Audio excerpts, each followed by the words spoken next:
არ შემეძლო ახლა ეს ეპიზოდი არ ჩამეწერა იოთამ ზედგენიძეზე ვაპიროდი, მაგრამ არა უშავს მასზე საღამოს ჩავწერ რა. აი ორი ტიპი ზის რაღაც არაფრის მომცემი პოდკასტი მიყავთ, ისტორიაზე საუბრობენ რა. და ახლა შეალობენ დიდგორის ბრძოლის დროს მართლა იყო თუ არა 300,000 თურქ-სელჩუკი რა. და არა 30,000 იყო, ბიჭო, ამ ხელად ნომილებაზე ლაპარაკობ. ნუ კაი, ამაზე განანერვე მომეშალე, ზიან თავისას რა ველაპარაკობ. უბრალოდ აი კომენტარებში ვინც წერენ, ბიჭო, რატო გიყვართ ყველაფრის ქართულის დაკნინება და ვითომ დასინი ხარ და დაგცინი ხარ და ბირჟაზე განათლებულებს ეძახით, იქ ბირჟა ვიკებს, იქ სხვებმა ვინც დააკომენტარეს. ბიჭო, ამ ხელა ისტორიკოსებმა თქვეს ამ ბრძოლაზე, რომ ეს იყო ბრძოლა ის საკვირველი და მთელი მსოფლიო გააუცა.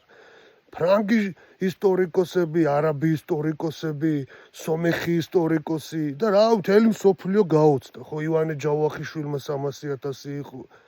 აი თქვენ რატო არ გაუცდით, ვერ გავიგე. 1757 წელს ხრესილის ბრძოლა რომ მოხდა, მაშინ იყო 30,000 თურქი და დავამარცხეთ. ეს ოსმალოები, ხო? და მაგაზე რატო არ გაგიჟდა მთელი მსოფლიო? ესე იგი 30,000 არაფერი გასაგიჟებელი არ არის და გასაგიჟებელი არის 300,000. ახლა შეიძლება 300,000 არ იყოს იქ. და იყოს სიტყვაზე 150,000, ხო?